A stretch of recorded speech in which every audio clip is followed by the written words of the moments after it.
The reason I came to Airport Infinity and the Bernie Marino Company is because the buying experience at the Bernie Marino Company is not just a buying experience.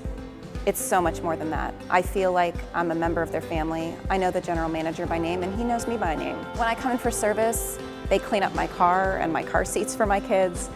It's more than just a dealership. It makes me feel like I'm a part of a group and that I'm important, and I'll never buy a car from anywhere else. Were you always funny? So were you the kid in the family or at holiday parties where they were like, Mike, you're so funny. No, I think honestly a lot of it was, by the way, that was your claim that I was funny. I didn't say that. I think you're funny. No, I concur, but you were the one who said it out loud first. Okay, yes. I understand. So you are agreeing with me. Sure, absolutely. Because I'm so smart. Yeah, I know what I'm talking about. No, I think it was honestly 95% self-defense mechanism. I mean, when you don't, I was about 60 pounds and this height in high school, which is about 6'3". Most of that was acne and headgear. So it was like 80 pounds of acne? Yeah, mostly acne and braces and headgear, and then obviously a little red afro, a little ginger afro. So, believe it or not, a couple of bullies found their way towards me and had some things to say. And I couldn't fight them because I didn't know how to do that. And so I would just start either being self-deprecating or trying to use laughter to get out of bad situations. And did it work? Sometimes, hit and miss. Sometimes they just wouldn't have a sense of humor about it, but yeah, sometimes it did, and it was also like a thing to try and make friends, and it was my only chance of possibly ever tricking a woman into kissing me, as if it wasn't based on appearance or my suaveness, so you just had to try and use sense of humor to try and make up for other deficits in your character. Well, you went after the girls who said, I really like a guy who's funny. Yeah, which is what every girl says. Who makes me laugh. Which is what every single girl says, and 1 out of 200 actually mean it. The rest of them just want to say that, So then how did it become a career? Like, I remember we had Michael Simon in the car, and he said that he remembers when he told his dad that he wanted to be a chef. And my dad was like, a chef? Right. You want to be a chef? Be a lawyer. Right. So for you, when did you decide that you wanted to make a living off of I'd still love to try and make a living off of this at some point. No, it largely was, it has a lot to do with my, I guess that I don't really know how to do anything else all that well. So this was kind of the thing that I just was decent at. Like, this is obviously like what you like to do and what you're good at. Right. So this is what you are doing, and that's really it. I mean, I never had hit a point. I know that I've had like office jobs and stuff, and I'd probably be slitting my own throat if I was in one of those currently. I don't think I'm wired for one of those. So it's not the right place for you to use your gifts, your God-given gifts. Yeah, I suppose so. Yeah. Are you laughing? No, it's fine. Are you not religious? How about this? Well, let's get into that. How about this Can we talk about this beautiful, gray, grizzly, Scotland-like Cleveland day that we're driving through? It's very Scottish. It's nice. Mm-hmm. This is my speed. A lot of people don't like this. I like this grim. When you made the YouTube video about Cleveland, was that kind of a turning point in your career, even though it wasn't a video that you were making money for? Do you feel like that's when you really got a lot of recognition? Because did they play it on TNT? Was it during like basketball? They played a bunch of places. Yeah, I mean, it traveled around, and how many views did it get? Did you get up to like 1 million views? It's pretty high. I'm not positive exactly what it's at right now. I don't know, but it's a lot. You have plenty of YouTube videos though that are at 1 million views. Yeah, I do. I mean, that's awesome. That's a kind of going viral thing when you hit 1 million views. Yeah, and it's funny what people connect with and what they don't, because sometimes I have made a bunch of YouTube videos that have a bunch of hits, but then I have made way more that have like 27 hits, and you don't really hear about those ones as much. It's a hit and miss kind of thing. And it is funny what people decide to connect to and what they don't. And one of the things that they connected to was, at the time, just ragging on the deteriorated state of my hometown. So when you came up with that idea and you're going to make a video for YouTube, are you doing it just because, almost for entertainment for yourself? I mean, do you have an audience in mind, or are you thinking like, oh, I hope I get a bunch of hits and this is going to lead to something bigger? Like, what's the creative process for you and like the reasoning behind it? It's situational. It depends on what your it really does depend on what your goal is. Sometimes the goal is to try and connect and try and get people to pass it around, particularly if you're working for a client or something like that. Then you care a little bit more about that. But the best things that I've ever done, or the things that people have reacted to the most generally, are things that I just thought were genuinely funny and I wanted to do and I wanted to make, and I didn't even think about the audience, put it out there, and then people connect with it. And I think that part of that is, this sounds cheesy, but part of it is the genuine nature of it. If you're trying to force trying to, sort of find an algorithm that'll help you get a lot of views, then it lacks heart. Whereas if you do something that's more organic and comes naturally, then people can sense that. People are pretty discerning.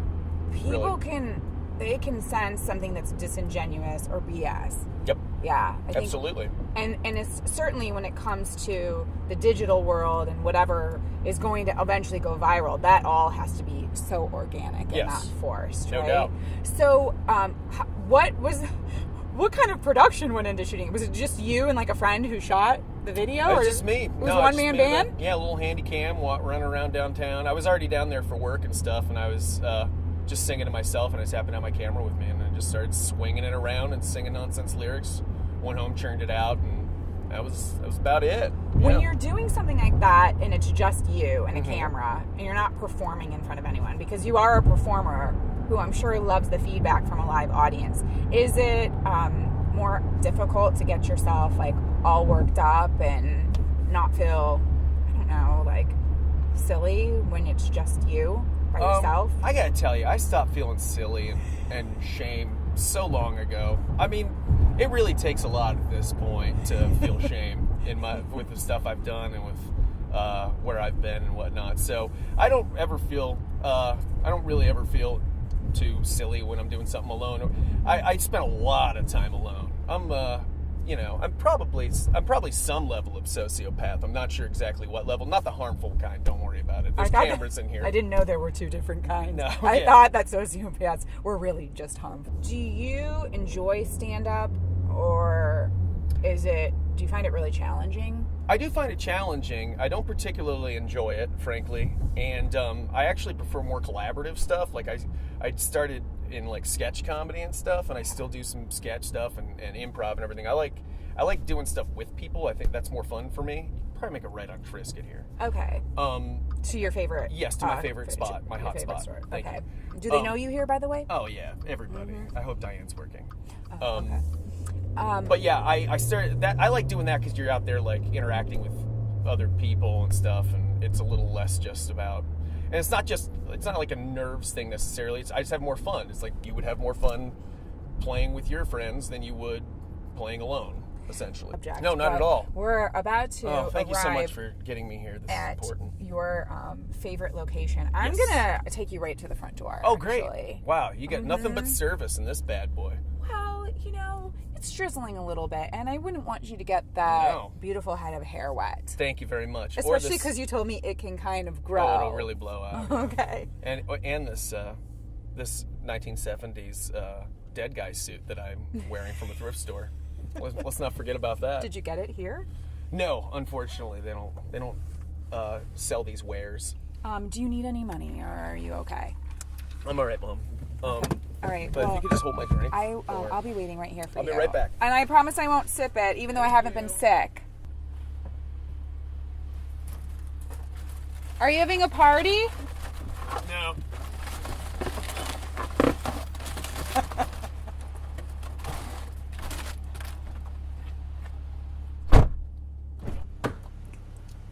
All right. Thank you for holding that. Are we doing helium voices? No, these just for around the house.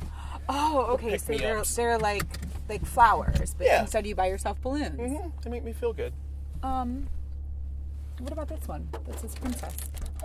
Is that for you too? I don't know. Are you kind of like a princess, or they just didn't have one that said prince No. or king? I don't know why we need gender stereotype, but I guess that's what you're into.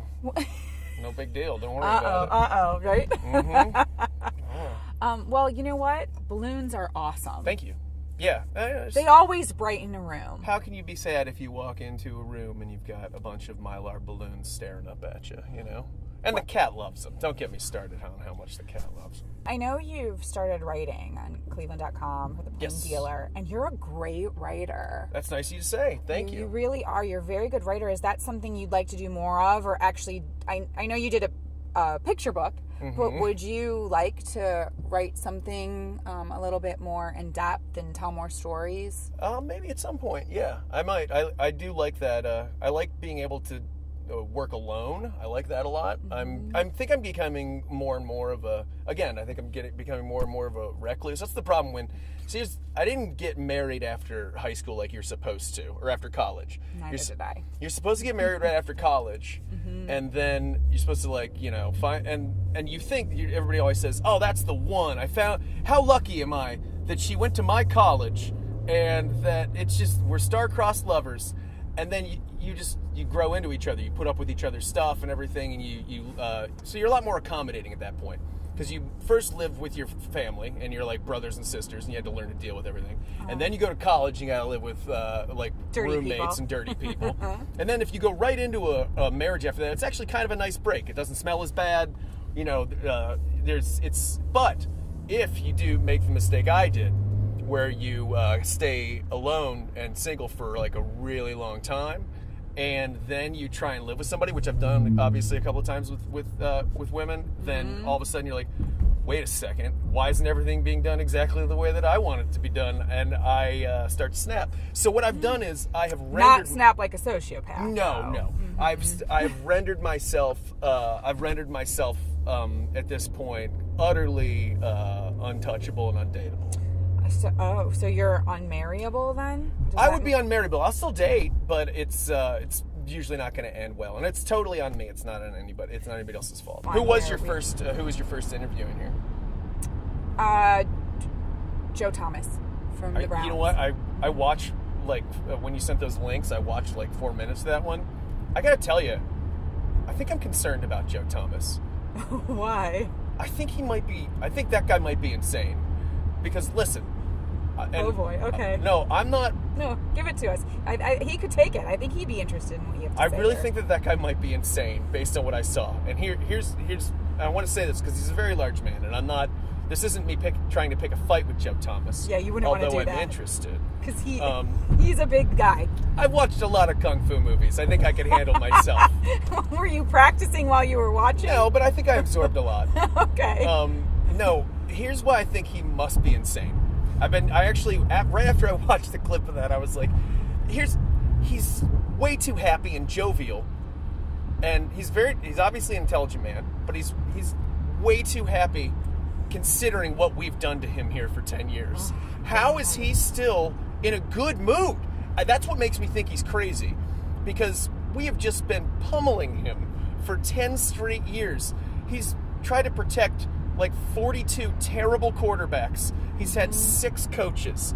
He's been to the Pro Bowl 10 times. This is why he's crazy. He had a chance to leave Cleveland.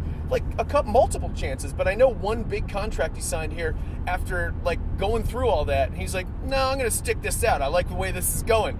The guy's crazy, and he's still smiling. What is wrong with him?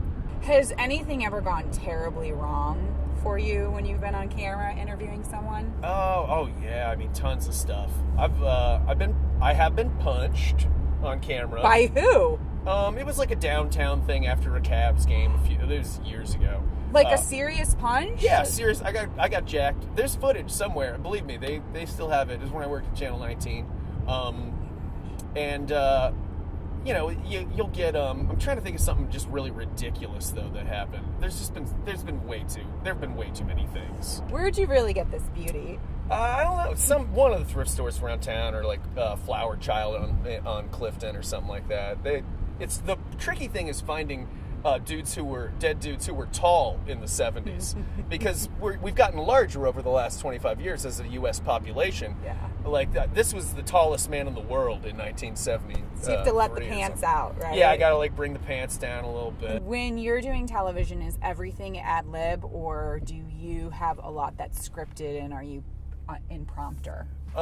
It's pretty much all ad lib, but there are things that are scripted. If I'll write a segment or something and I want it to be worded properly, then I'll obviously do that. But yeah, a lot of it's just a little chatting and whatnot. How do you like working with Tony Rizzo? How did that relationship come to be? He's a trip, man. I know he took a while to figure me out and stuff, but now we get along great. We're very different people, but it works in a weird way. Well, it's been great taking this ride with you. I've had a blast. Thank you so much. You know what? I'm gonna let you keep one of these balloons, whether you want it or not. Which one? You get to pick Really? any one you want. I pick? Yeah. Because I can pick one, but I almost feel like I want you to pick one out for me. Like, which one do you think fits me best? I prefer that as well. And I'm gonna give you this Star Spangled Banner patriotic balloon. Well, I am patriotic. I know you are. I vote. I know. Look at you. I love my veterans. Mm-hmm. And I think red, white, or blue are good colors on me. And I will keep the heart and the princess. Fair enough. My friend. Good seeing you. Thank you so much. Thanks for having me. Thanks for watching this episode of Driving Cleveland. If you want to learn more about the Maserati we were driving, click in the link above.